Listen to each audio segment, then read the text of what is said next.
It is the most significant debate on the topic in decades. And today's ruling now gives local lawmakers more flexibility when it comes to cracking down on tents. CBS 8's Jenny Day is in the East Village with what local leaders and homeless advocates are saying tonight.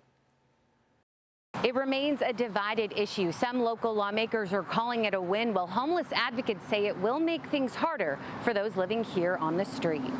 I sleep a lot downtown. I'm disabled. I'm widowed.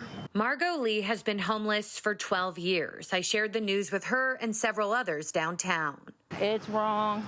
It's very wrong. Today, in a 6-3 decision, the United States Supreme Court cleared the way for cities to enforce bans on homeless people sleeping outside in public spaces, overturning a California appeals court that first ruled it was cruel and unusual punishment.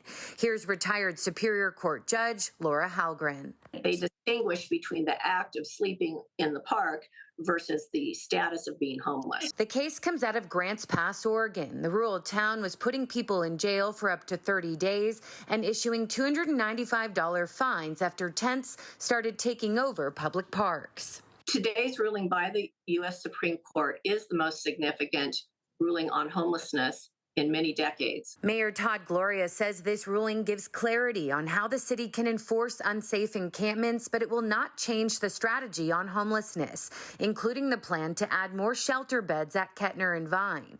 El Cajon Mayor Bill Wells and Supervisor Jim Desmond say banning outdoor sleeping on public sidewalks is a sensible step forward, adding the ruling empowers cities to enforce policies that maintain the cleanliness, safety, and accessibility of our public spaces while supporting those in need. The San Diego ordinance does not allow prosecution of someone for sleeping in public in general locations unless there is an alternative, such as an open shelter bed. Rather than punishment, homeless advocates like Father Joe's Villages and the Lucky Duck Foundation say the answer is to invest in affordable housing and outreach services that help people rebuild their lives. Criminalization entrenches chronic homelessness. It costs 3 times the amount to keep somebody in jail as it would cost to house that one person in a single room occupancy at market rate. Today's decision from the highest court in the land comes at a time when a record number of people don't have a permanent place to live.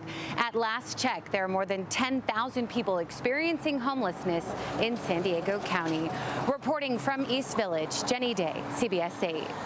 Thank you, Jen.